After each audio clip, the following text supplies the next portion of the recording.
Welcome to the Shepherd Mills, Inc.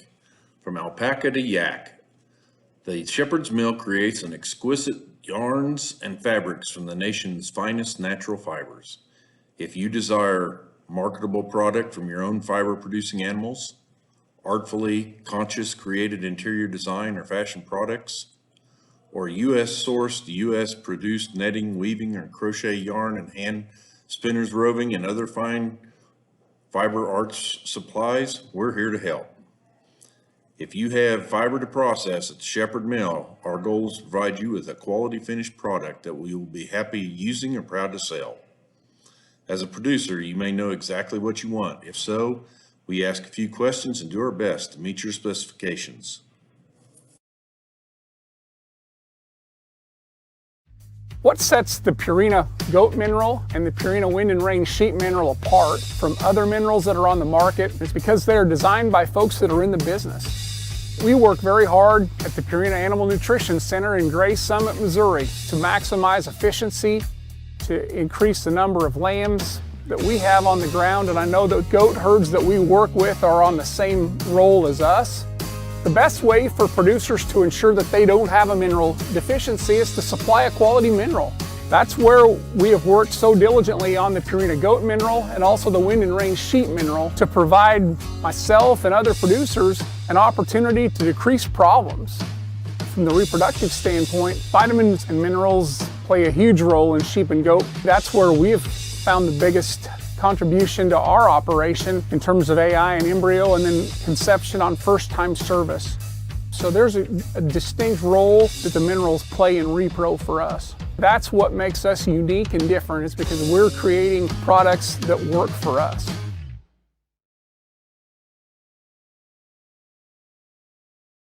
Stay Tough Superior Fencing Products presents its fence test video.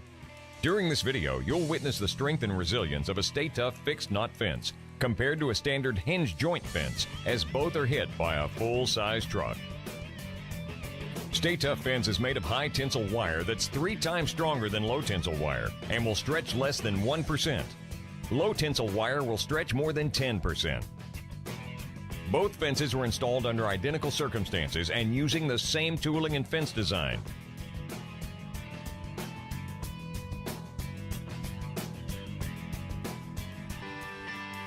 Let's see the results.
Stay Tough Fence comes with a 10-year written limited warranty.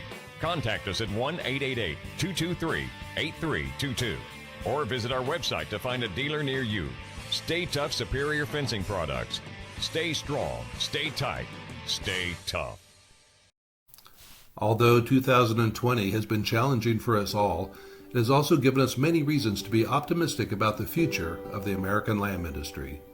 We are seeing significant increase in lamb consumption from both existing and new consumers, and like all of you in this essential industry, the employee owners at Superior Farms are working around the clock to meet the high demand for our products. And while supermarkets have seen a surge in the demand for lamb, our food service partners are finding creative new solutions to keep their businesses alive. Superior Farms is working with these loyal American lamb customers to develop new strategies and tactics to help them succeed in the months and years to come. Our goal remains to deliver a consistently great eating experience at a sustainable price for consumers and producers alike. Superior Farms is committed to working with every sector of the U.S. sheep industry to become more efficient and profitable, and we look forward to a safe and prosperous new year for all. Making Kansas a better place to live and work has been our goal for over 100 years. It's a responsibility we don't take lightly. Solids or sediment? 365 meters. 365 meters. K-State Research and Extension serves our rural and urban neighbors by helping you adapt to new technologies, protect our environment, improve nutrition and food safety, and grow the next generation of leaders. And my world. And my world. We help farmers and ranchers adopt new tools that improve profitability in a rapidly changing marketplace. That went into it, going to help some people. We prepare and inspire leaders to take on challenges with confidence, be responsible, and give back. Thank you very much. It will be a great help. I think K-State Extension is a marvelous partner. We bring people together to complement each other's unique strengths and make communities more vibrant and successful. We are Kansas State University, in every county, working shoulder to shoulder with organizations, local leaders, and you to help our state grow and thrive. We are K-State Research and Extension.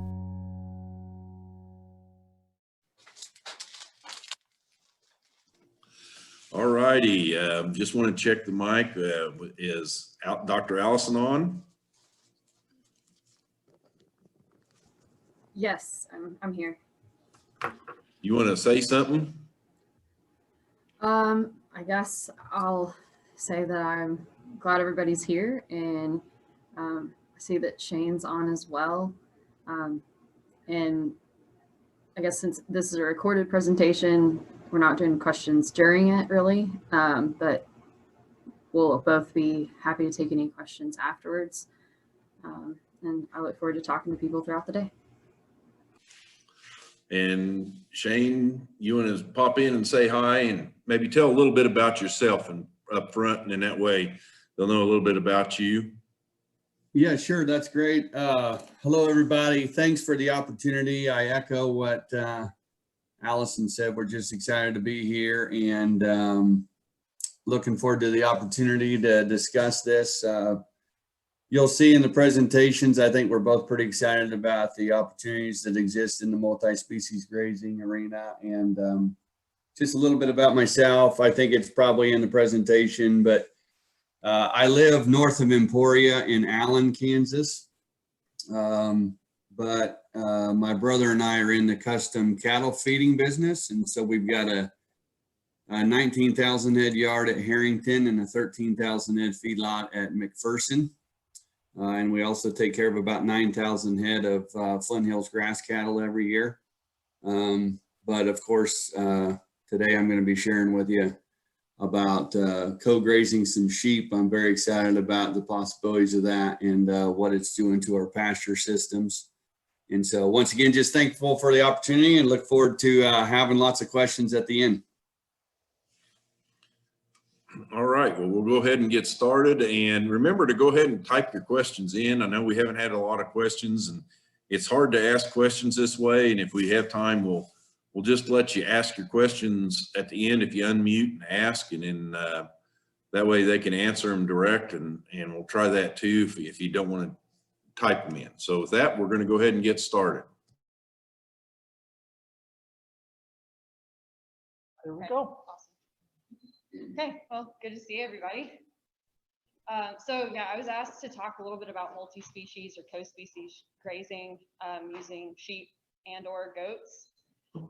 And then I was also asked to incorporate a producer into this, and Casey Olson had told me a while back that I really needed to chat with Shane about how he's been using sheep in his operation. So I thought this was a pretty good opportunity to recruit him to help me out. So it's been great getting to know Shane after doing this. Maybe. Is this the right clicker? Oh well. Nothing's changing. I mean, I can just stand up here and talk.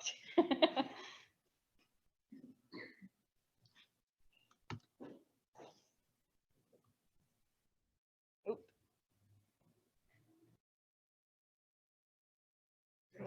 Oh wait, here we go.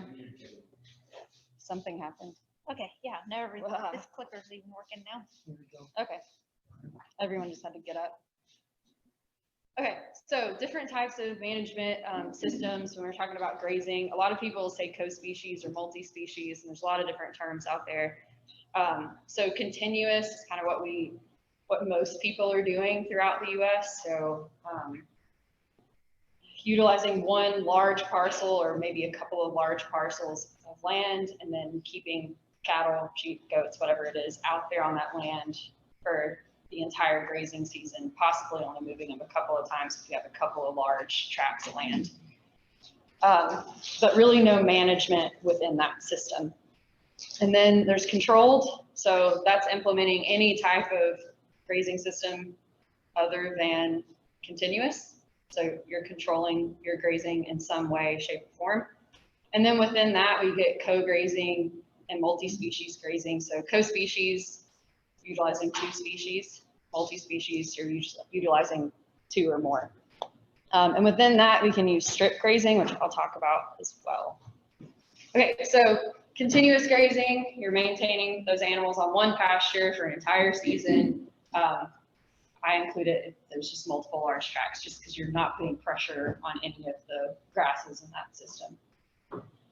So in this system, the goats or the sheep or the cattle, if we're talking about cattle, are making their own decisions. You're not forcing them to do anything. So when left to their own devices, they're not going to manage a pasture the way they would if we were actually making them make a conscious decision about their preferences. So they decide where to congregate. They decide where they're going to eat in the morning. And I know Shane will hit on that here in a bit, so I'm not going to steal his thunder, but they will selectively graze if the stocking rates are too low. But if the stocking rate's too high, they're going to start to do some of that selectivity. I think I said that the wrong way, but so they will overgraze in this situation the plants that they prefer.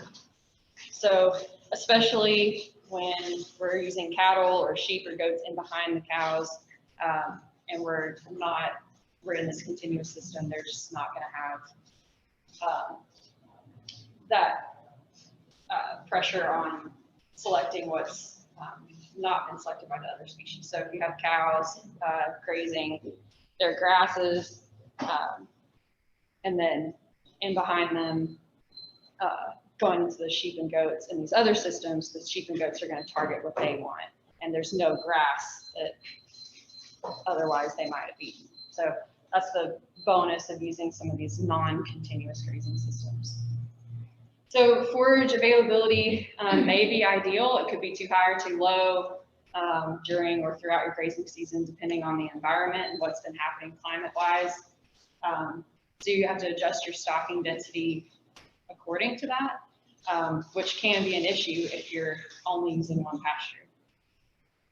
Okay, so getting into the controlled systems, because everybody's pretty familiar with continuous, it's just not a great grazing plan unless you're just forced into that system. But when you talk about controlled systems, our pastures, however we have them split up, whether it's small paddocks or maybe just slightly smaller divisions than using large tracts, your pastures are just going to be grazed for a limited amount of time. But the general rule is you don't want to graze them or make your stubble less than 4 inches high. Typically, we tell people 5 or 6 inches high just to be safe, because different species of grasses or forbs, some of them need to be a little bit taller than others, but 4 is about as low as we want to go. And the other reason for that is parasites. So when you talk to cattle folks that are trying to incorporate sheep or goats, that's usually one of their biggest concerns, other than fencing, is all these sheep and goats are going to contaminate my cattle with parasites. And one way that we can manage the parasite population, even for just grazing sheep and goats, is to keep our grasses above 4 inches height, because the parasites can't actually migrate higher than that in most cases. Smaller paddocks, if you can divide up your paddocks into as small parcels as you possibly can, and still graze in your groups that you have, whatever animal you're grazing, you're going to have more and more success because it's a more controlled system. The other general rule is you want to leave some leaves behind. So, right, with this system, any kind of controlled grazing system, we're not managing the animals anymore, we're managing the grass. And that's really how every producer should be thinking about these systems. But the grasses can only reproduce or keep growing if they have leaves present and they can undergo photosynthesis. So we have to leave, if you listen to a lot of rangeland management experts, they say at least 2 leaves, 3 or 4 is ideal, or leaflets that are shooting off the grass, so that they can adequately regrow. And then these systems, any type of controlled system, we typically see an increase in plant diversity if someone is really familiar with grassland management, and that comes over time.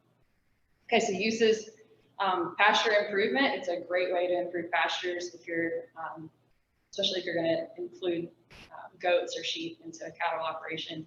You can usually extend your grazing season, especially if you have enough moisture or good moisture year. You can improve the quality of the forage, diversity, all those things, and reduce your parasite loads.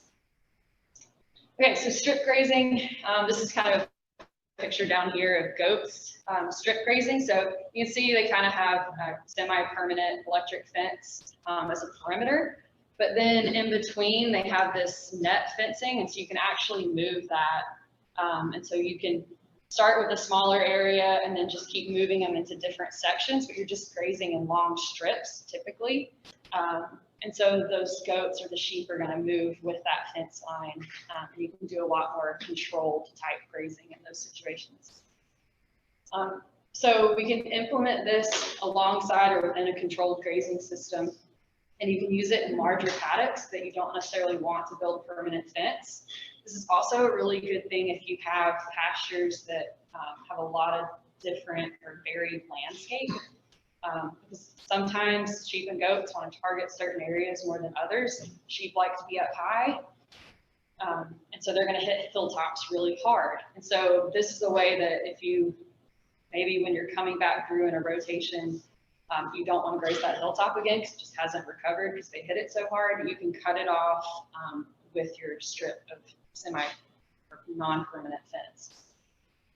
But in this system, you want to move them every 2 to 3 days. This is actually what we do at the sheep and meat goat unit. Typically, we're moving every 3 days when we're in the peak of grazing season, and we kind of extend that depending on how our pasture is looking. In some systems, you don't have to move them that often, but the smaller your paddocks are, the more often you're going to have to move them. Okay, so this actually increases your pasture utilization because, of course, they're really focused on a certain area for a smaller amount of time. So they really focus on the grasses that they want. There's a lot of selection. And then you can move them on to the next section. They're going to do the same thing in that next strip. So usually we see increased average daily gains, gains per acre, and a rapid increase in body condition score because of that. Okay, so it's ideal to use this when your pasture is high quality, highly vegetative. In cool weather, it works really well too. If you have stockpiled fescue in the late spring or the early winter. But in low quality scenarios, so we're dropping off in that quality of the forage, typically the animals will get really thin just because the quality isn't there in that small area. Okay, so good versus bad of these different grazing systems. So positives, we have increased utilization, your pasture quality goes up. You can see that the animals are going to have a higher average daily gain, they're going to have increased health, all those things, and you're improving the health of your pasture as well. The other things that people don't think about in these systems is because you're moving them more often and you're out there more often, Your animals are more tame, which is good or bad, depending on what you like. But there's less waste as well, typically. Less trampling other than in the spots where they decide they like to lay, unless you're moving them pretty often. The urine, feces, all of that gets distributed more evenly. And also you're a better manager because you're seeing the animals more often. And you're able to just recognize symptoms of whatever might be happening with those animals. Negatives are the upfront cost can be pretty high because you have to put in new fencing or have a movable fence. So there's some upfront costs, but typically once that's spread out over the system, you make that money back. Like I was talking about, sometimes people's paddocks or their pastures have layouts that aren't necessarily conducive to sheep and goats not targeting certain areas, or sometimes they'll stand in a low spot and then you have foot rot problems, or maybe they're just destroying that part of the pasture. And so you have to figure out how to cut that part off. And so you can get some unsatisfactory results with that, or have to figure out how to combat that. If your pastures are overstocked, you're going to see overgrazing. And so you have to figure out what is your stocking rate in this new system. If you have an overly long rest period, that forage is going to mature before the sheep and the goats get back to it, or the cattle get back to it, and then that drives down your quality, and you're not going to see the gains that you would have before. And then, of course, they're going to be dominated by the low forage quality plants. Okay, so when we talk about co-grazing and multi-species grazing, it really highlights the different behaviors that we see, grazing behaviors we see between cattle, sheep, and goats. And it gives them the opportunity, you the opportunity to capitalize on those different grazing behaviors. And they're going to utilize what's available. So the more diverse the pasture is, the more success you're going to have, but they also will increase that diversity. So feeding behavior, whether it's a single or multi-species, they're going to best utilize what's available on the pasture. If we can graze sheep and cattle or goats and cattle together at the same time, you have increased success in these systems. But if you have to, because lots of people don't want to see sheep and cattle in a pasture together, or goats and cattle in a pasture together. So if you have to graze cattle in front of the sheep or goats, that's typically what's suggested, because cattle are the most selective when it comes to what they're going to eat. And so then you would follow in behind the sheep and the goats. The other wonderful thing of co-species, multi-species grazing is that whole parasite problem. Cattle are typically a dead end for most parasites that we see in sheep and goats. And the exception for that is young calves. A lot of them don't have or can be susceptible to Haemophilus contortus or bollworm until they're a little bit older. But that's really the only exception to that. And so we can actually help some of the resistance issues we're seeing in sheep and goats, some of our dewormers, by implementing them in a co-species or multi-species system. Okay, so we can have, if we have judicial mixed species grazing, we can have all of those parasite benefits like I talked about, and lower that parasite load. I kind of got ahead of myself, but also if we're capitalizing on different seasons, sheep and goats are seasonal breeders. If we're capitalizing on the different seasons, then we're actually not going to impact the nutritional consequences, I guess, of peak nutritional needs of the different species. So we're lambing out our sheep and goats in the spring, but we're fall calving. We're not going to impact what those cattle are needing and their peak time of need for nutrition versus the sheep and goats. And so we can actually manipulate our grazing season to allocate nutrients where they're needed. Okay, so this is a pretty cool table, or I think it's a cool table. It kind of highlights different species of animals and what species of grasses versus legumes and forbs versus browsing, and what we typically see behavior-wise for those different species. And I think it's kind of cool because the two most similar species on the table are actually goats and white-tailed deer. So when cattle people, sorry, I'm not picking on cattle people, but when cattle people say the goats are going to decimate my pasture, it's actually, do you notice the white-tailed deer decimating your pasture? They're probably not, and the goats aren't going to really do that much different if we're utilizing these systems correctly. And sheep, of course, are going to be a little bit closer to cattle, but they're really kind of in the middle of goats and cattle as far as targeting grasses versus those forbs. Yeah. Do you know where llamas would be in alpacas on that? Yeah, so they're kind of in between sheep and goats in my experience. Yeah, so and if there's no browse present, they're gonna force fit the grasses harder than they would have, but they will browse too. Okay. Could you repeat that question? Oh, sorry. She asked if I knew where llamas fall in that range of grazing and grazing behavior and what they're targeting. Okay, so other things to consider, you have to align, don't have to, but it's encouraged that you align your nutritional needs of the animal with the stage of production that they're in, but it's pretty nice that in a lot of systems that does kind of synchronize. You have to learn what your stocking rates are because from Northeast Kansas to Southwest Kansas, there's a huge variation of where our stocking rates fall.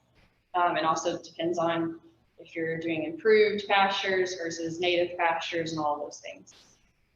Predator control is a huge thing, huge issue that we face as well when you're putting sheep and goats into an operation. I know Shane's going to talk about his dogs, so I'll leave that one, but fencing is usually the highest cost, especially if you pick goats over sheep. All of a sudden you have a big mountain to climb because the joke goes, if water can get through it, a goat can too. So you have to figure out what you're going to put in for fencing and how you're going to deal with them getting in or out depending on where your operation is. In general, rule of thumb, you can graze 5 sheep to every cow-calf pair, 6 goats to every cow-calf pair. So if you know your stocking rates for cattle, you can kind of make that adjustment. But typically in these systems, you can increase stocking rates by up to 25%. So, okay, so these are just some of this pretty old research actually, but I just always really loved these pictures. But this was a leafy spurge, heavily invaded leafy spurge area in North Dakota. So it's major issue. These were actually originally cattle pastures, but the leafy spurge took over. They brought sheep in to graze. So you can see leafy spurge on this side where the sheep had grazed. I know there's cows there now, but sheep had grazed over here. They took over. And then over here, you can see that over the years, they were able to improve even more.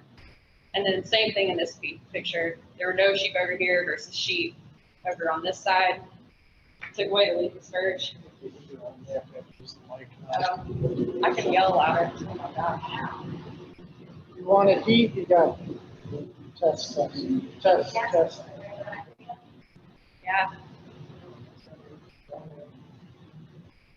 I don't know if I can talk. No, I can't talk. Test. Is that, there Yeah. you go. There you go. Thanks. Okay, yeah, because I'm losing my voice here. Okay, so this is my last kind of picture, but it shows just how capable goats are. I know we turned out some goats for a purebred unit. They kind of did the same thing. They'll strip them as high as they can, strip the trees as high as they can. And then I actually was out there watching them a couple of days, and the goats would push the trees over. A couple of them would hold them down, and then the other ones would come behind them and just strip them down as high as they could. And so you get this oddly high tree line of where the brush still is, the leaves still are. So it's pretty interesting to watch. It's pretty incredible what they can do, both sheep and goats. We turned out sheep and goats in the same group. They really, I think they do a really nice job cleaning up the pastures and everything. So it's pretty cool to watch. I'm going to turn it over to Shane.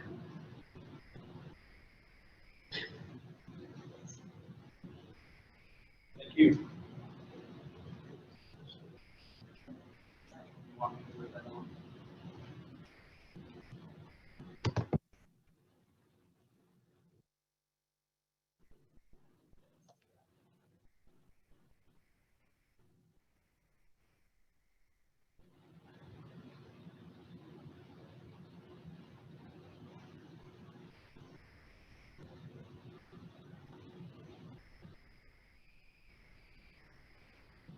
that work?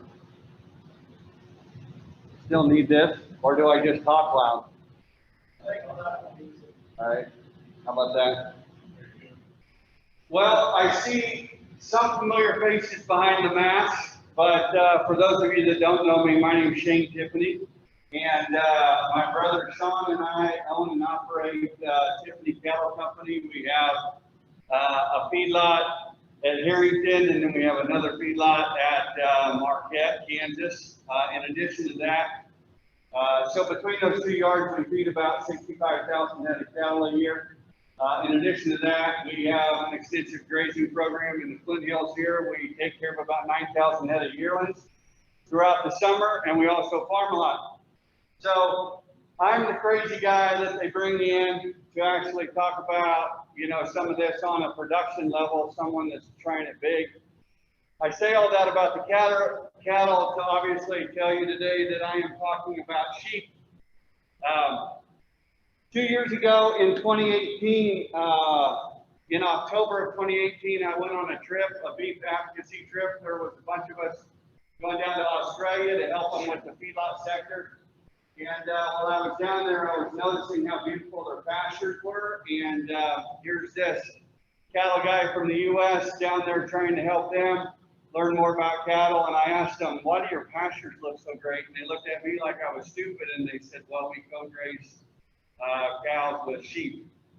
And so in November of 2018, so 2 years ago, about right this time, my wife and I had just bought a half section of grass, 320 acres that was divided up into 480s, and I was sitting in a tree stand in the middle of this timber, and I literally couldn't see the ground because, well, I didn't know what it was at that point in time. I Googled it in my tree stand, and I found out that it was bush honeysuckle, which is a European ornamental that's coming in from the east, impacting our Flint Hills grass.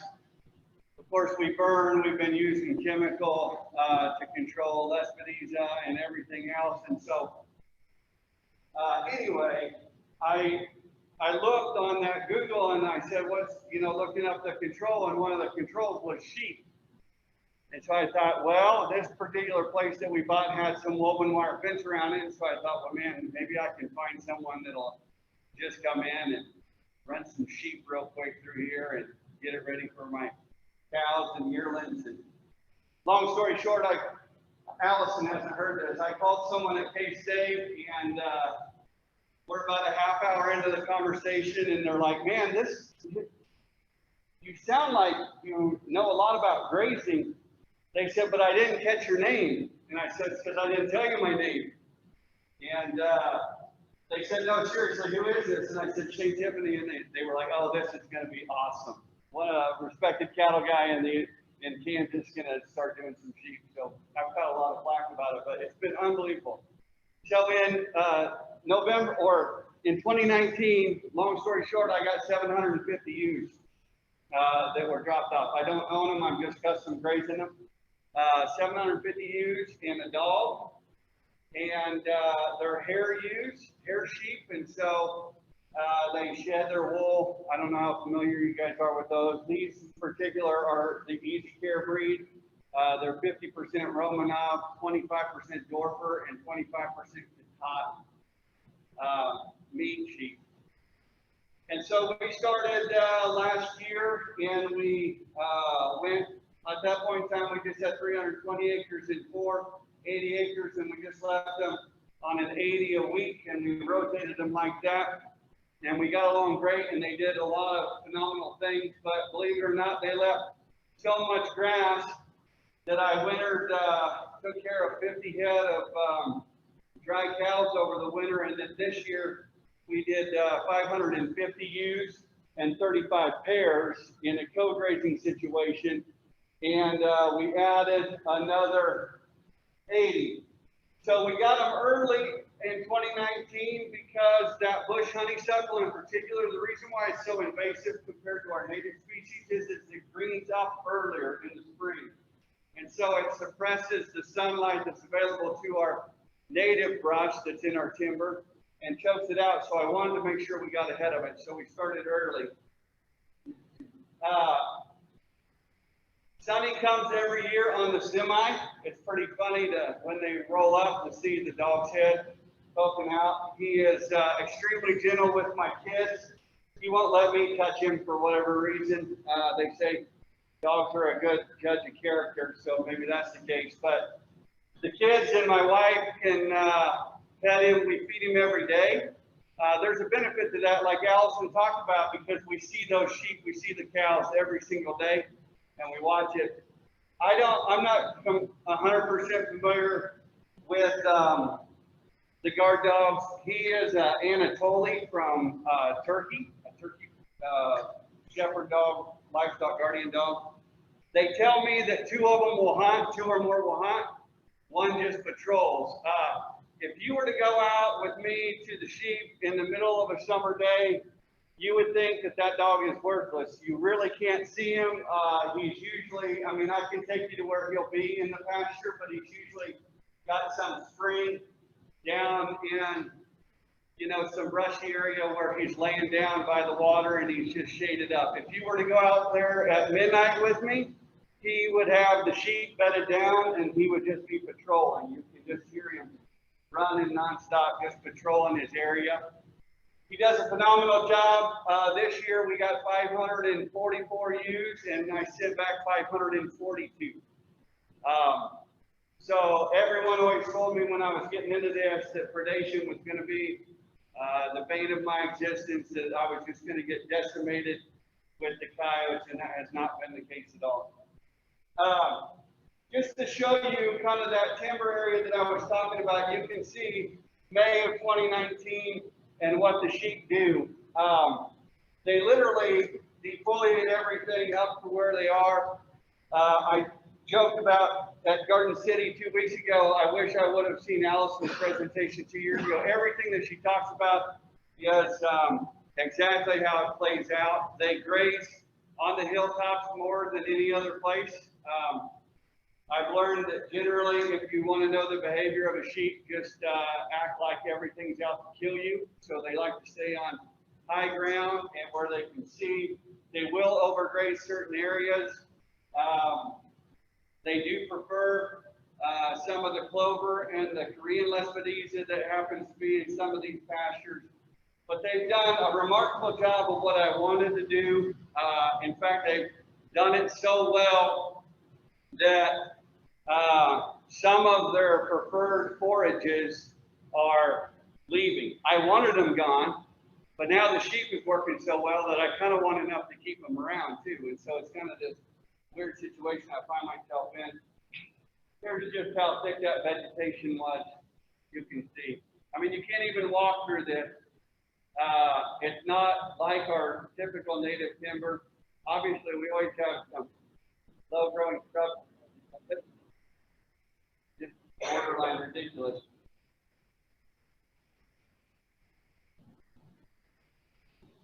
And then there's an auger. So these sheep, when I get them, they're dry ewes, so no lamb. And well, once again, you can see this is that bush honeysuckle all down it, and this is pretty much the same thing later on. This was a Baptist freesia, and you can see they just completely strip it and have wiped it out. The thing that's got me so excited about the sheep deal is not only are they accomplishing what I was hoping on the pastures, but they're profitable, which is kind of a fun thing in agriculture lately, to be able to make some money. Allison talked about 5 to 1 on your stocking rate. Let's just go through some quick math if you don't mind, bear with me. But I can buy one of these ewes for $200 a ewe. And I can run 5 of them on the same amount of acres that I can run a cow, right? And so it'd be the equivalent of a $1,000 cow, which I can't find those right now. But here's the thing, sheep, if you remember back to your animal science courses, they largely breed based off of day length or sunshine. And so unlike cows, they're hard to manipulate in making a fall calver versus a spring calver. The same problem exists in the sheep industry that it does in the cow industry, and that is, you know, the vast majority of your product is produced within a 60-day window. In the cattle business, you know, we spend the rest of the year trying to spread out that inventory and do different marketing. The Romanov genetics on these Easy Care breed developed at a Clay Center Research Center there in Nebraska. Think super high maternal, multiple births, and it also allows you to manipulate when those ewes are going to be bred. The Katahdin is American breed developed in Maine. Think like Limousine or Simmental, something big, and add some stretch and some frame to those animals. And then Dorper, think like Angus, like really high meat quality. And so what we do with these is I get dry ewes in May. We kick rams out in June. I send the rams home August 1. They would have had 2 cycles by that point in time, maybe 3.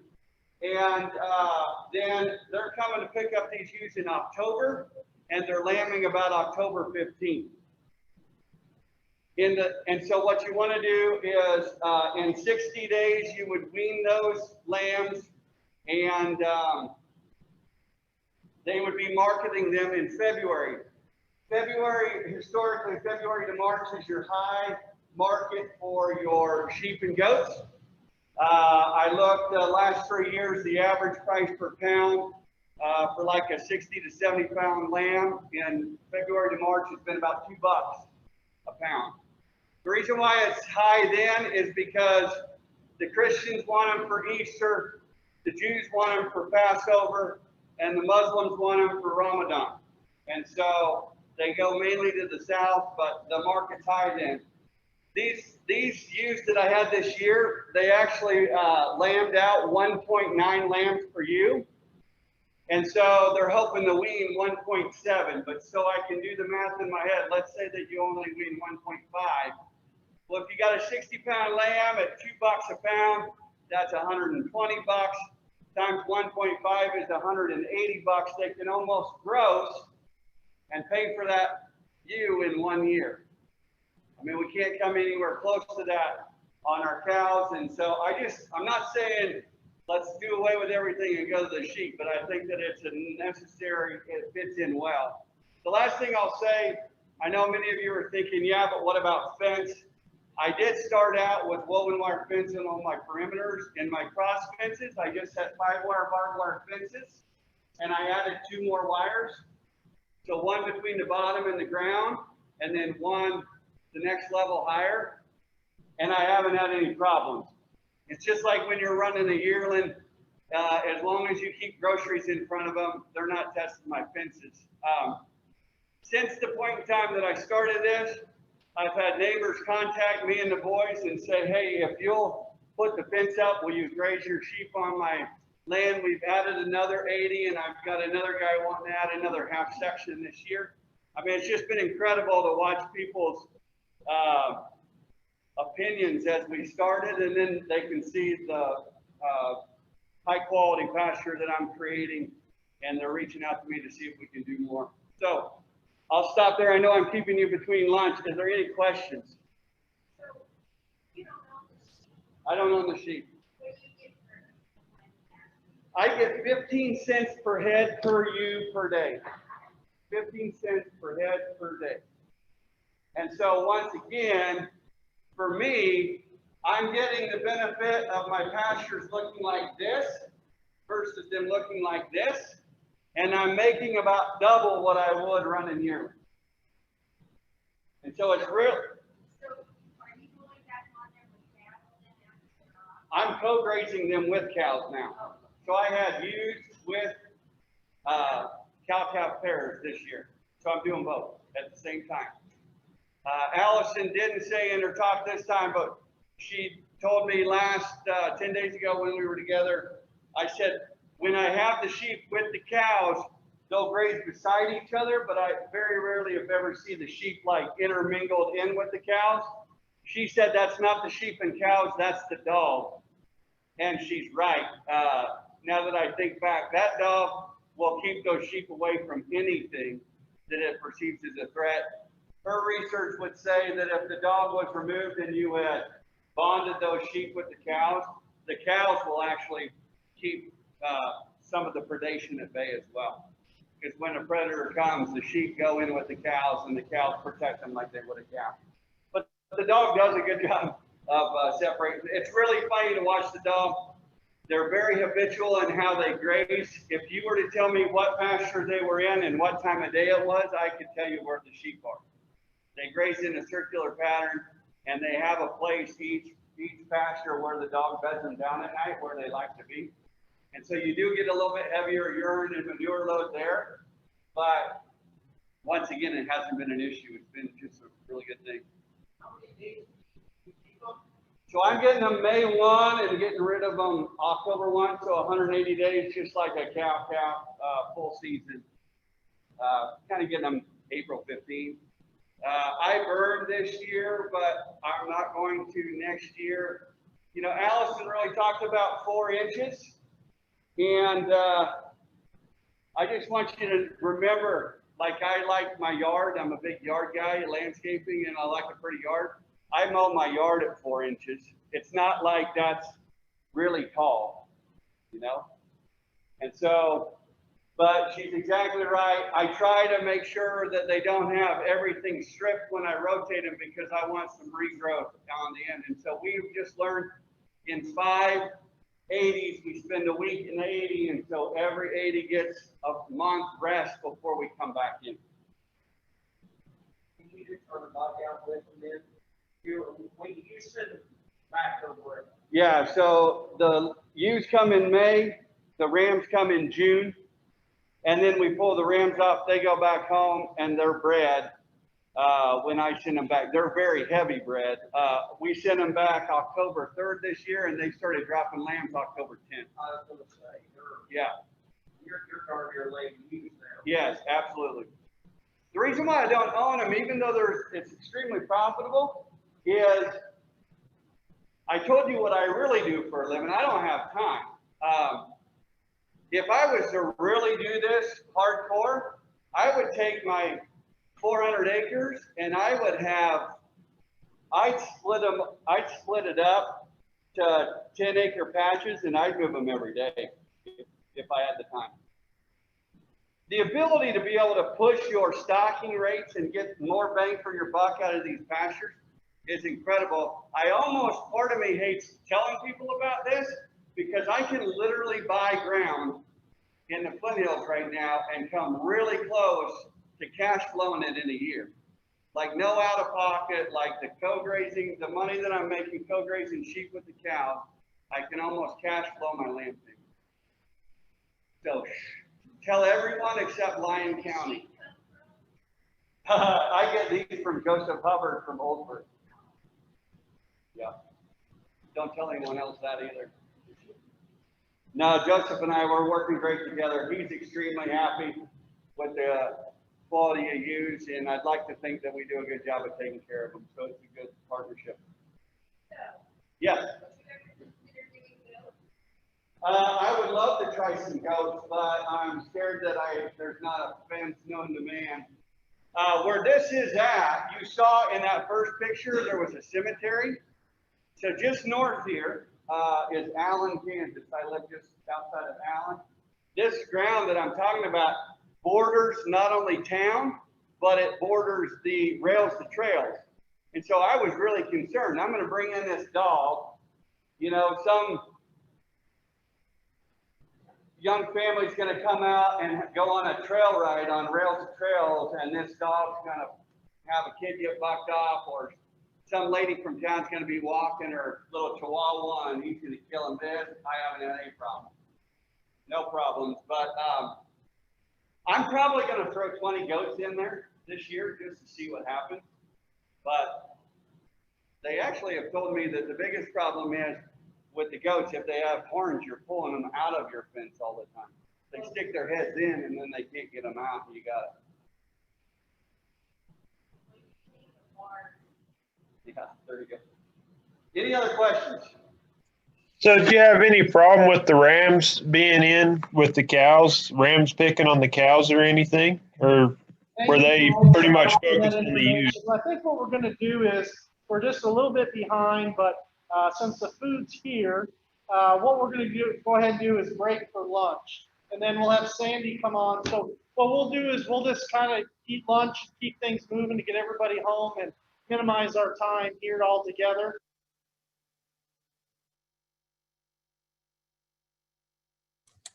Okay, do we have any questions? It was a great presentation. Alice, Dr. Allison, Shane, do you want to say anything?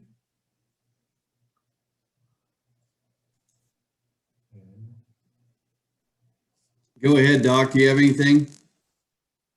I don't really have much to add unless people have some specific questions about certain things. I mean, I think with a lot of the questions in that recording, we kind of hit on most things. But I will add that I actually just spoke to Joseph last night, and he's also been grazing.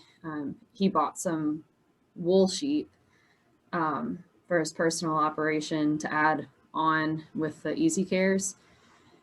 And so he's been grazing those wool sheep alongside their cattle in his parents' operation. And so they've been actually co-grazing, and they don't have dogs in with the sheep and the cattle. And so he's been kind of keeping me up to date on what's going on. And they didn't want to have to change any fencing. So that's why they went to the wool sheep. And so they're in 5-strand barbed wire fencing. They haven't had any problems with any of the mature ewes getting or going through fences or anything. When they first turned out a batch of the ewe lambs, a couple of them crawled through, but they, came right back in. And he said right when he turned out with the cattle, he lost a few head here or there of the sheep to coyotes. But he said within a week or two, they bonded right up to the cattle and figured out that that was their livelihood. And he said now that they just stay really grouped up until they go to move them. And then they'll kind of separate out, which he actually kind of likes. So they've bonded up really well. And he actually is purchasing some more because it's going so well. Even though wool prices aren't that great right now. So I did want to add that in because there's more and more people that are interested in doing it and having a lot of luck with it too. So that's right. If you don't mind, I've got a really, I know we're limited on time, but I'll give you a quick update. First of all, I want to explain the picture that's on your screen. You can see the cows in the upper left pasture, and it's cow pasture in the bottom right. Where that timber is on the right-hand side, everything beyond that beautiful green pasture would have been the pasture that has the sheep and the cows. The pasture closest to you and the pasture in the far left would both be cow grass, and you can see the dramatic difference in the quality of forage. Just an update of what we're doing on that 400 acres that I referenced. We're going to go this year down, instead of having 580s, we're going to go down to 1040s. In every pasture, I'm just going to mob graze them for 4 days, and then we'll rotate. And so every pasture will have about a 40-day rest. I think Allison referenced in her talk, the thing that we're going to monitor is we want to make sure, the more extended the rest, the better for the grass, as long as we're not getting the grass too mature. But I'm excited about doing that. And we've also since added another quarter that we're going to be implementing this as well. And so I'm going to be running ewes with this year, instead of pairs, I'm going to just have fall calving cows.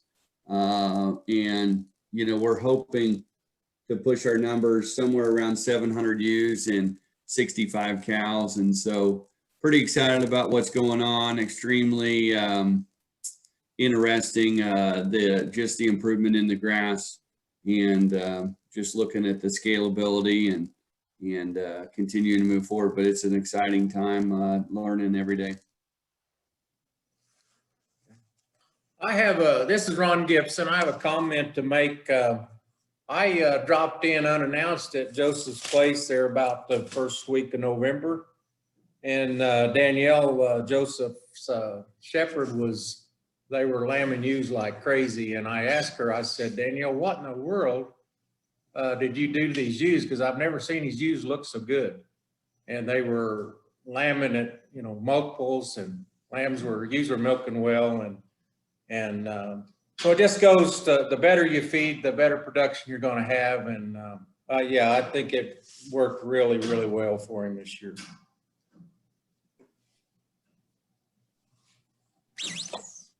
Yeah, this is Blake Nichols. Just had a question as far as when you put the rams in, do they stay with the sheep, or do they tend to get an attitude with the cows, or is that not a problem at all, co-grazing, especially when during breeding season? Yeah, no problems whatsoever. They stay right with the ewes. I have had zero problems. We put him in June 1 this year. He picked him up about July 10th. So we would have had at least 2 cycles. I think that our cover rate was around 96% on that set of ewes. So super high fertility and absolutely no problems with the cows. In fact, really glad to hear that feedback. I mean, Joseph said the same thing after this year's round. He's never had his ewes come off of grass looking so well. And then the cattle that we had, that producer was extremely happy and excited about the condition of his cows as well. And so I think that some of that can be attributed just to the fact that this co-grazing does, I mean, once again, we feed the dog every day. And so someone is out there with them every day. There's no surprises. It's not like I'm checking on them once a week. Just your level of care and your knowledge of your livestock that you're caring for is just much higher than normal. And so I think that that contributes to results. And yeah, back to the original question, absolutely no problems with the rams. Really couldn't even tell that they were out there other than watching them do their job.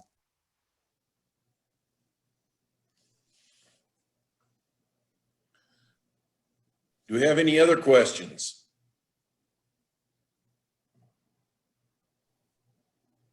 Well, if not, thanks Shane and Dr. Allison, and we'll